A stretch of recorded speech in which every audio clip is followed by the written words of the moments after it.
ಸಖತ್ ಖಾರ ಬಣ್ಣ ಮತ್ತು ರುಚಿ ಆಚಿ ಚಿಲ್ಲಿ ಪೌಡರ್. ಪುತ್ತೂರಿಗೆ ಬಂದ ಉದ್ದೇಶ AC ಕೋರ್ಟ್ಗೆ ಹೋಗ್ತಾ ಇದ್ದೇನೆ. ಏನು ಈ ಜಿಲ್ಲೆಯಿಂದಲೇ ನಮ್ಮನ್ನು ಗಡಿಪಾರು ಮಾಡಬೇಕು ಅಂತ ಹೇಳಿ ಏನು ಸುಳ್ಳು ಆರೋಪಗಳನ್ನೆಲ್ಲ ಹೊರಿಸಿ ಇಲ್ಲಿ ತನಕ ಏನು ಷಡ್ಯಂತ್ರ ಮಾಡಿದ್ದೆ ಮೀಡಿಯಾಗಳು ಷಡ್ಯಂತ್ರ ಮಾಡಿದ್ದು. ಯಾಕಂತ ಹೇಳಿದರೆ ಸರ್ಕಾರ SIT ರಚನೆ ಮಾಡಿದ್ದು 20 ವರ್ಷದ ಧರ್ಮಸ್ಥಳದಲ್ಲಿ ಆದಂಥ ಅತ್ಯಾಚಾರ ಕೊಲೆಗಳನ್ನು ಎಲ್ಲವನ್ನು ತನಿಖೆ ಮಾಡಬೇಕು ಅಂತ SIT ನಿರ್ಮಾಣ ಮಾಡಿದ್ದು. ಇವತ್ತೇನಾಗ್ತಾಯಿದೆ, ಮಾಧ್ಯಮಗಳಿಂದಲೇ ಮೈನ್ಸ್ಟ್ರೀಮ್ ಮಾಧ್ಯಮಗಳಿಂದಲೇ ಏನಾಗ್ತಾಯಿದೆ, ಷಡ್ಯಂತ್ರವನ್ನು ರೂಪಿಸಿ ಅದನ್ನು ಹಾಳು ಮಾಡಲಿಕ್ಕೆ ನೋಡ್ತಾ ಇದ್ದಾರೆ. ಆದರೂ ಇದಕ್ಕೆಲ್ಲಕ್ಕೆ ಉತ್ತರ ಈ ಮಹಾಲಿಂಗೇಶ್ವರ ದೇವರು ಕೊಡಬೇಕು. ಅದಕ್ಕೆ ಪ್ರಾರ್ಥನೆ ಮಾಡಲಿಕ್ಕೆ ಬಂದದ್ದು. ಪ್ರಥಮತವಾಗಿ ತಿಳಿದು ಮಾಡಿದ ತಪ್ಪಿಗೆ ಈ ಮಹಾಲಿಂಗೇಶ್ವರ ದೇವರು ರಾಜಕೀಯದವರಿಗೆ ಇರ್ಬೋದು, ಮೈನ್ಸ್ಟ್ರೀಮ್ ಮೀಡಿಯಾದವರಿಗೆ ಇರ್ಬೋದು, ಯಾರು ಅತ್ಯಾಚಾರಿಗಳ ಜೊತೆ ಕೈ ಜೋಡಿಸ್ತಾರೆ ಅವರಿಗೆ ಈ ಮಹಾಲಿಂಗೇಶ್ವರ ದೇವರೇ ಶಿಕ್ಷೆಯನ್ನು ಕೊಡಬೇಕು. ತಿಳಿದು ಮಾಡಿದ ತಪ್ಪಿಗೆ. ತಿಳಿಯದೆ ಮಾಡೋದಕ್ಕೆ ಏನು ಮಾಡಲಿಕ್ಕಾಗೋದಿಲ್ಲ. ನಾನು ಹೇಳ್ತೇನೆ, ನಾನು ಇಷ್ಟ ತನಕ 14 ವರ್ಷದಿಂದ ಸೌಜನ್ಯಪರ ಹೋರಾಟ ಮಾಡ್ತಿದ್ದೇನೆ. ಏನೆಲ್ಲ ಆರೋಪ ಮಾಡಿದ್ದೇನೆ ಅದು ಎಲ್ಲವೂ ಆ ಮಹಾಲಿಂಗೇಶ್ವರ ದೇವರಿಗೆ ಗೊತ್ತಿದೆ, ಆ ಮಂಜುನಾಥ ದೇವರಿಗೆ ಗೊತ್ತಿದೆ. ನಾನು ಇಷ್ಟ ತನಕ ಹೇಳಿದ್ದು ಸತ್ಯವೇ.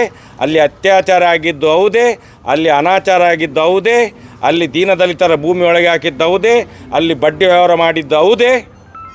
ಇದು ಮಹಾಲಿಂಗೇಶ್ವರ ದೇವಸ್ಥಾನದ ಅಂಗಣದಲ್ಲಿ ನಿಂತು ಹೇಳುವಂಥದ್ದು. ನಾನು ಇದಕ್ಕೆ ಶಿಕ್ಷೆ ಆಗಲೇಬೇಕು.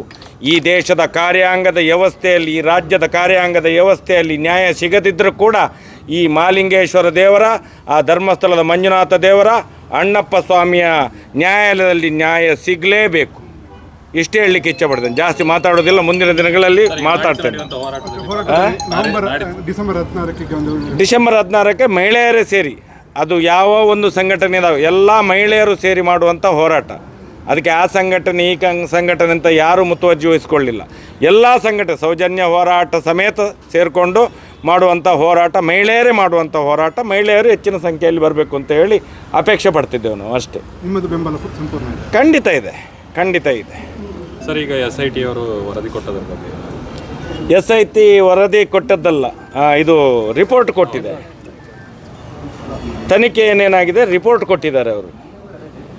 ಇದನ್ನು ಮಾಧ್ಯಮಗಳು ಚಾರ್ಜ್ ಶೀಟ್ ಅಂತ ಹೇಳಿ ಮೈನ್ಸ್ಟ್ರೀಮ್ ಮಾಧ್ಯಮಗಳು ಸುಳ್ಳು ಹೇಳ್ತಾ ಇದ್ದಾವಲ್ಲ, ನಾಚಿಕೆ ಆಗಬೇಕು ಇವರಿಗೆ.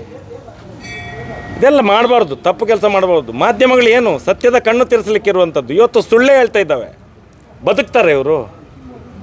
ಅದಕ್ಕೆ ಇಂಥ ಮಹಾಲಿಂಗೇಶ್ವರ ದೇವರ ಶಾಪ ಕೊಡಬೇಕಂತ ಹೇಳಿ ಇಲ್ಲಿ ಫಸ್ಟಿಗೆ ಬಂದದ್ದು. ಅದಕ್ಕೆ ನಾನು ಈಗ AC ಕೋರ್ಟಿಗೆ ಹೋಗ್ಲಿಕ್ಕಿದೆ, ರೌಡಿ ಲಿಸ್ಟ್ ಇದು ಏನು ಅಲ್ಲಿ ಸುಳ್ಳು ಕೇಸುಗಳನ್ನು ಇದು ರೆಡಿ ಮಾಡಿದ್ದಾರೆ ಅಂತೇಳಿ.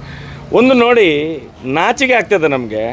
14 ವರ್ಷದಿಂದ ಧರ್ಮಸ್ಥಳ ಗ್ರಾಮದಲ್ಲಿ ರಾಜ್ಯ ಬೀದಿಯಲ್ಲಿ ಆದಂಥ ಅತ್ಯಾಚಾರ ಕೊಲೆ ಪ್ರಕರಣ, ಆ ಹೆಣ್ಣು ಮಕ್ಕಳಿಗೋಸ್ಕರ ಹೋರಾಟ ಮಾಡ್ತಿದ್ದೇವೆ. ಇವತ್ತು ಆ ರೌಡಿ ಇದು ಗಡೀಪಾರಿನ ಆದೇಶದಲ್ಲಿ ಪೊಲೀಸ್ನವ್ರು ಏನು ಮಾಡಿದ್ದಾರೆ ಗೊತ್ತಾ, ನಾವು ಹೆಣ್ಣು ಮಕ್ಕಳಿಗೆ ಏನು ದೌರ್ಜನ್ಯ ಮಾಡಿದ್ದೇವೆ ಅಂತ ಹೇಳಿ. ಎಂಥ ಪಾಪಿ ಪೊಲೀಸ್ನವ್ರು ಇದ್ದಾರೆ ಅಂತ ಹೇಳಿದರೆ ಇವರಿಗೆ ಬದುಕಲಿಕ್ಕೆ ಆಗ್ತದೆ. ಅದಕ್ಕೆ ಇಲ್ಲೇ ಅದಕ್ಕೆಲ್ಲ ಉತ್ತರ ಇವರೇ ಕೊಡಬೇಕು, ಮಹಾಲಿಂಗೇಶ್ವರ ದೇವರು ಕೊಡಬೇಕು, ಆ ಅಣ್ಣಪ್ಪ ಸ್ವಾಮಿ ಮಂಜುನಾಥ ದೇವರು ಕೊಡಬೇಕು ಅಂತ ಹೇಳಿ ಪ್ರಾರ್ಥನೆ ಮಾಡಿ ಹೊರಟದ್ದು ನಾನು ಇಲ್ಲಿ. ನೀವು ಮತ್ತು ಚಿನ್ನಯ್ಯ ಆದಿಚುಂಚನಗಿರಿ ಸ್ವಾಮೀಜಿ ಹತ್ರ ಹೋಗಿದ್ದೀರಿ? ಖಂಡಿತ ಹೋಗಿದ್ದೇವೆ. ನಾನು ಮಾತ್ರ ಚಿನ್ನಯ್ಯ ಮಾತ್ರ ಹೋಗಿದ್ದಲ್ಲ, ಸೌಜನ್ಯನ ಮನೆಯವರು ಇದ್ದರು, ಸೌಜನ್ಯ ಬರೋ ಹೋರಾಟಗಾರರಿದ್ದರು.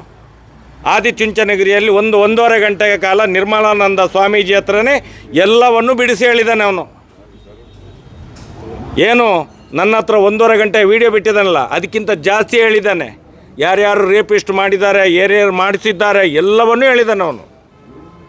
ಸ್ವಾಮೀಜಿಗಳು ಬಂದು ಹೇಳಿ ಅಲ್ಲ ಮುಂದೆ, ಯಾಕೆ ಹೇಳೋದಿಲ್ಲ ಸ್ವಾಮೀಜಿಗಳು? ಇವತ್ತು ಸ್ವಾಮೀಜಿಗಳು ಅವತ್ತೇ ಹೇಳಿದ್ದಾರೆ ನನ್ನ ಹತ್ರ, ನಾಳೆ ಮುಖ್ಯಮಂತ್ರಿಗಳು ನನಗೆ ಮೈಸೂರಲ್ಲಿ ಒಂದೇ ಸಭೆಯಲ್ಲಿದ್ದೇವೆ ನಾವು, ಆ ಸಭೆಯಲ್ಲಿ ಅವರಿಗೆ ಪೂರ್ತಿ ವಿವರನ್ನು ಹೇಳ್ತೇವೆ ಅಂತೇಳಿ. ಶಿಕ್ಷೆ ಖಂಡಿತ ಕೊಡಿಸ್ತೇವೆ. ಮಹಾಕಾಳನ ಮೇಲೆ ಪ್ರಮಾಣ ಮಾಡಿದ್ದಾರೆ ಅವರು, ಶಿಕ್ಷೆ ಕೊಡಿಸ್ತೇವೆ ಅಂತ ಹೇಳಿ. ಯಾರು? ನಿರ್ಮಲಾನಂದ ಸ್ವಾಮೀಜಿ ಅವರು. ಕೊಡಿಸಲಿ ಅವರು.